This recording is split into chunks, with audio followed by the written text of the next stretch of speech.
Yesu Kristo nashimwe inshuti z'umusaraba. Tugeze ku munsi wa 227 dusoma Bibiliya.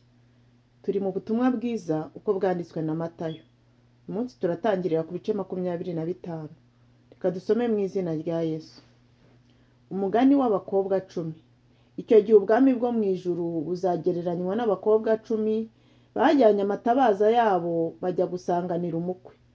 Ariko muri abo 10 5 bari abapfu, abandi 5 bari abanyabwenge.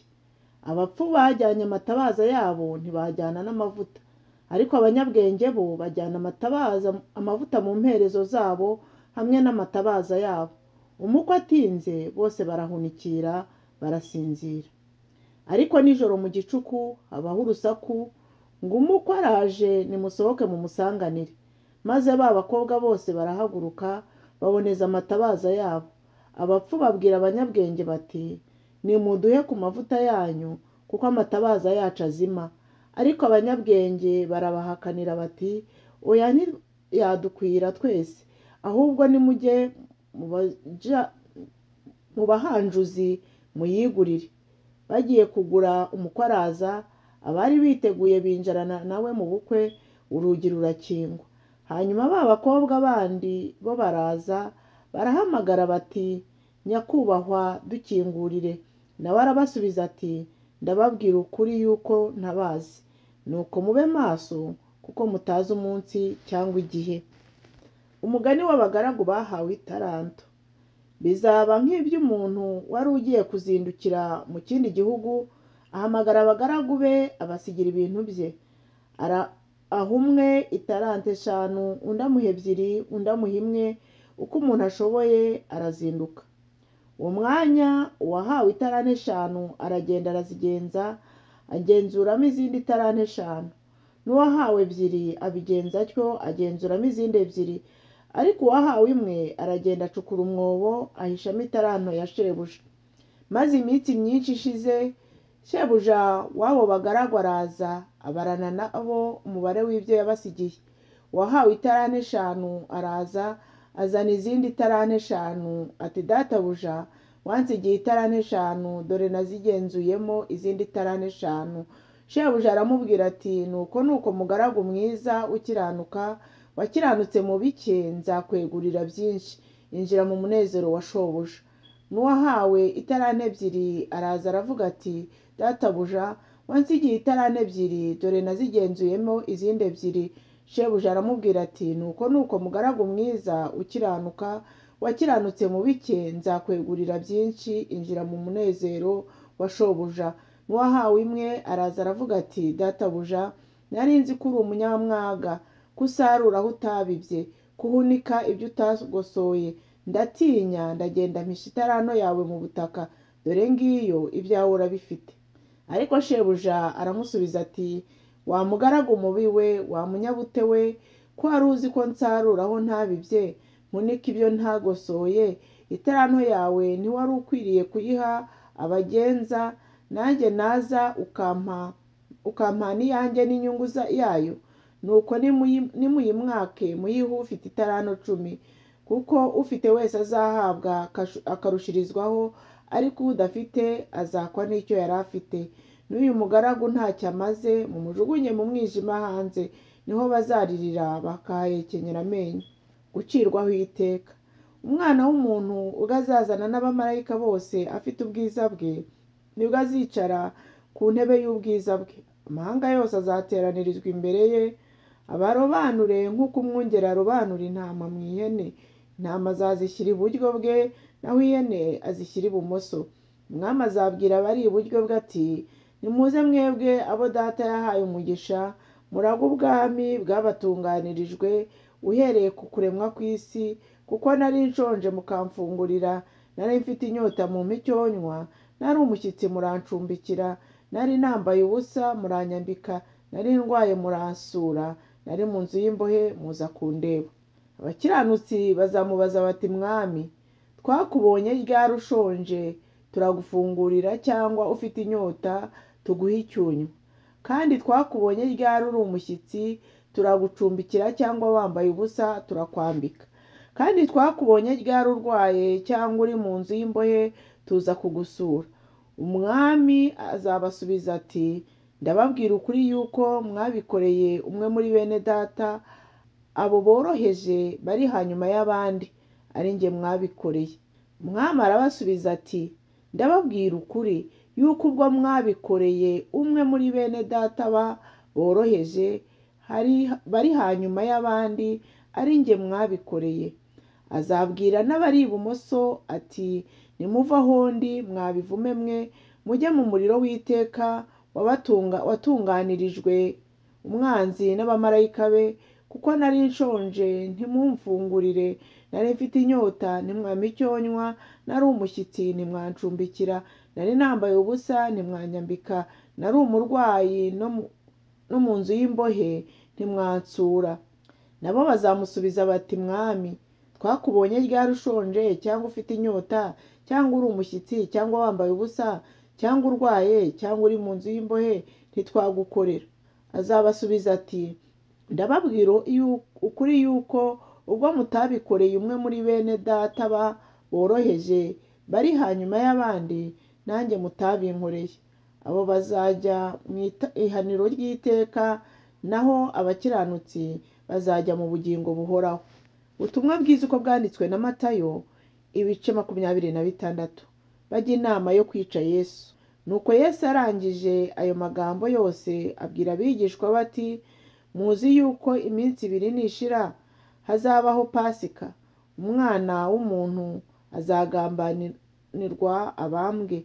Maze abatambyi bakuru n'abakuru b'ubwo bwoko bateranira mu rugo rw'umutambyi mukuru witwaga Kayafa, bagira inama hamwe yo koshyushya Yesu ngo babone uko bamufata bamwice. Ariko baravuga bati, twe kumufata mu minsi mikuru, kugira ngo bidatera abantu imidugararo. Yesu asigirwa amavuta mu nzu ya Simoni umubembe. Yesu ari i Betaniya mu nzu ya Simoni umubembe, umugore aza ahari afite umukondo w'amavuta meza ameze nk'amadahano y'igiciro cyinshi cyane, ayamusuka ku mutwe yicaye arya. Abigishwa babibonye bararakara, bataye amavuta apfiriye icy'ubusa, ko yajyaga kugurwa impiya nyinshi zigafasha abakene. Ariko Yesu abimenye arababaza ati, uyu mugore muramuterera iki agahinda, ko ankoreye umurimo mwiza? Abakene muri mwe abakene muri kumwe n'abiteka, ariko njyeweho ntituri kumwe iteka. Igitumye uyu mugore ansuka ayo mavuta ku mubiri ni ukutunganiriza guhambwa. Ndababwira ukuri yuko aho ubutumwa bwiza buzigishirizwa hose mu isi yose, icyo uyu mugore ankoreye kizavugirwa kugira ngo bamwibuke. Yuda agurisha Yesu. Hanyuma umwe muri abo 12 witwaga Yuda Isikarioti asanga abatambyi bakuru, arababaza ati, mwampa iki nkamubagenzereza? Bamugerera ibice by'ifeza 30, ahera ko ashaka uburyo yamubagenzereza. Yesu n'abigishwa be basangira ibya Pasika. Ku munsi wa mbere wo kurya imitsima idasembuwe, abigishwa begera Yesu baramubaza bati, urashaka ko dutunganiriza he aho uri burire ibya Pasika? Arabasubiza ati, mujye mu murwa kwa Ntuza, mumubwire muti, umwigisha aravuze ngo igihe cye kirenda kugera, ngo iwawe niho ari busangirire ibya Pasika n'abigishwa be. Abigishwa bagenza uko Yesu yababwiye, baringaniza ibya Pasika. Bugorobye yicarana n'abigishwa 12 ngo basangire. Bakirya arababwira ati, ndababwira ukuri yuko umwe muri mwe ari bungambanire. Barababara cyane, bahera ko bamubaza umwe umwe bati, mwami, ninjye? Nawe arabasubiza ati, uwo duhuriza amaboko ku mbehe niwe uri bungambanire. Umwana w'umuntu aragenda nk'uko byanditswe kuri we, ariko uwo muntu ugambanira umwana w'umuntu azabona ishyano. Ibyajyaga kumubera byiza ni uko aba ataravutse. Yuda uwo wari ugiye kumugambanira aramubaza ati, mwigisha, nije? Aramusubiza ati, wakabimenye. Yesu atanga ifunguro ryera. Bakirya Yesu yenda umutsima, arawushimira, arawumanyagura, awuha abigishwa be, arababwira ati, nimwende murye, uyu ni umubiri wanjye. Yenda igikombe aragishimira, arakibaha, arababwira ati munywere kuri iki mwese, kuko aya ari amaraso yanjye y'isezerano rishya, ava ku bwa benshi ngo bababarirwe ibyaha. Ariko ndababwira rwose yuko ntazanywa ku mbuto z'imizabibu mpereye none nkageza umunsi nzasangirira namwe vino nshya mu bwami bwa data. Bamaze kuririmba barasohoka bajya ku musozi wa Elayono, Yesu ahanura ko Petero ari bumwihakane gatatu. Maze Yesu arababwira ati mwebwe mwese iri joro ibyanjye birabahemuza, kuko byanditswe ngo nzakubita umwungeri umukumbi w'intama usandare, ariko nimara kuzurwa nzababanziriza kujya i Galilaya. Maze Petero aramusubiza ati nubwo bose ibyawe biri bubagushe, njyeweho ntabwo bizangusha. Yesu aramubwira ati ndakubwira ukuri yuko muri iri joro inkoko itarabika uri bunyihakane gatatu. Petero aramubwira ati naho byatuma mpfana nawe, nabwo sindi bukwihakane na hato. N'abandi bigishwa bose bavuga batyo. Yesu asengana umubabaro ari i Getsemani. Maze Yesu agerana nabo ahitwa i Getsemani, abwira abigishwa bati nimube mwicaye aha, nigire hariya nsenge. Ajyana Petero na bene Zebedayo bombi, atangira kubabara no guhagarika umutima cyane. Maze arababwira ati umutima wanjye ufite agahinda kenshi kenda kunyica, mugume hano mubane maso nanjye. Yigira imbere ho hato, arunama arasenga ati data, niba bishoboka iki gikombe kindenge, ariko bye kuba uko njyewe nshaka, ahubwo bibe uko wowe ushaka. Aragaruka aho abigishwa bari asanga basinziriye, abaza Petero ati harya ntimubashije kubana amaso nanjye isaha imwe? Mube maso musenge mutajya mu moshya. Umutima niwo ukunze, ariko umubiri ufite intege nke. Yongera kugenda ubwa kabiri arasenga ati data, niba bidashoboka ko iki kindenga, ngo kereka nkinyweyeho, ibyo ushaka aba ari byo biba. Yongeye kugaruka asanga basinziriye, kuko amaso yabo aremereye. Arongera abasigaho aragenda, asenga ubwa gatatu, avuga amagambo amwe n'aya mbere. Maze agarukaho abigishwa bari, arababwira ati musinzireho noneho muruhuke, dore igihe kirenda gusohora, umwana w'umuntu agambanirwe mu maboko y'abanyabyaha. Nimubyuke tugende, dore ungenza ari hafi. Bafata Yesu. Akivuga, Yuda umwe muri abo 12 azana n'igitero kinini gifite inkota n'inshyimbo, giturutse ku batambyi bakuru n'abakuru b'ubwo bwoko. Ariko umugambanira yari yabahaye ikimenyetso ati uwo ndi busome niwe uwo mumufate. Uwo mwanya yegera Yesu aramubwira ati ni amahoro mwigisha. Aramusomagura. Yesu aramubwira ati mugenzi wanjye, kora ikikuzanye. Maze baraza basumira Yesu, baramufata. Umwe muri abo bari kumwe na Yesu arambura ukuboko, akura inkota ye, ayikubita umugaragu w'umutambyi mukuru, amuca ugutwi. Maze Yesu aramubwira ati subiza inkota yawe mu rwubati rwayo, kuko abatwara inkota bose bazicwa n'inkota. Mbese wibwira yuko ntabasha gusaba data akanyoherereza abamarayika nonaha basaga legiyoni 12? Ariko rero bibaye bityo, ibyanditswe byasohora bite kandi ariko bikwiriye kuba? Umwanya Yesu abaza igitero ati harya muhurujwe no kumfata nk'uko muzira umwambuzi, mufite inkota n'inshyimbo? Nicaraga mu rusengero iminsi yose nigisha, kuki mutamfashe? Ariko ibi byose bibereyeho kugira ngo ibyanditswe n'abahanuzi bisohore. Kuko abigishwa bose baramuhana barahunga.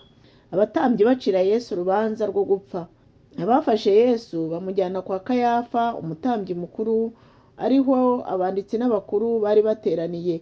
Petero amukurikira arenga ahinguka, agera ku rugo rw'umutambyi mukuru, arujyamo, yicarana n'abagaragu ngo arebe amaherezo. Maze abatambyi bakuru n'abanyarukiko bose bashaka Yesu ho ibirego by'ibinyoma ngo babone uko bamwica. barabibura nubwo haje abagabo b'ibinyoma benshi. Hanyuma haza babiri baravuga bati, uyu yagize ngo yabasha gusenya urusengero rw'Imana akarwubaka mu minsi 3. Umutambyi mukuru arahaguruka aramubaza ati, ntiwiregura na hato? Ntiwumvise ibyo aba bakureze? Yesu aricecekera. Umutambyi mukuru aramubwira ati, nkurahirije Imana ihoraho, tubwire niba ari wowe Kristo umwana w'Imana. Yesu aramusubiza ati, wakabimenye, kandi ndababwira yuko hanyuma muzabona Umwana w'umuntu yicaye iburyo bw'ubushobozi bw'Imana aje ku bicu byo mu ijuru. Umutambyi mukuru abyumvise atyo ashishimura imyenda ye ati, arigereranije, turacyashakira iki abagabo? Dore noneho mwiyumviye kwigereranya kwe, muratekereza iki? Baramusubiza bati, akwiriye kwicwa. Nuko bamucira amacandwe mu maso, bamukubita ibipfunsi, abandi bamukubita inshyi bati, duhanure Kristo, ninde ugukubise? Petero yihakana Yesu. Ubwo Petero yari yicaye hanze mu rugo. Umuja aramwegera aramubwira ati, nawe wari kumwe na Yesu w'Umunyagalilaya. Maze abihakanira imbere ya bose ati, ibyo uvuze sinzi ibyo ari byo. Arasohoka ageze mu bikingi by'amarembo, undi muja aramubona abwira abahari ati, n'uyu yari kumwe na Yesu w'i Nazareti. Yongera kubihakana arahira ati, uwo muntu simuzi. Hashize umwanya muto, abari bahagaze aho baraza babwira Petero bati, ni ukuri nawe uri umwe muri bo, ndetse n'imvugo yawe irakumenyekanishije. Maze atangira kwivuma no kurahira ati, uwo muntu simuzi. Nuko ako kanya inkoko irabika. Petero yibuka ijambo Yesu yari yavuze ati, inkoko itarabika uri bunyihakane 3. Arasohoka ararira cyane. Imana ibahe umugisha. Tuzakomeza ejo duhereye ku bice 27. Mugire umunsi mwiza. Ndabakunda mu izina rya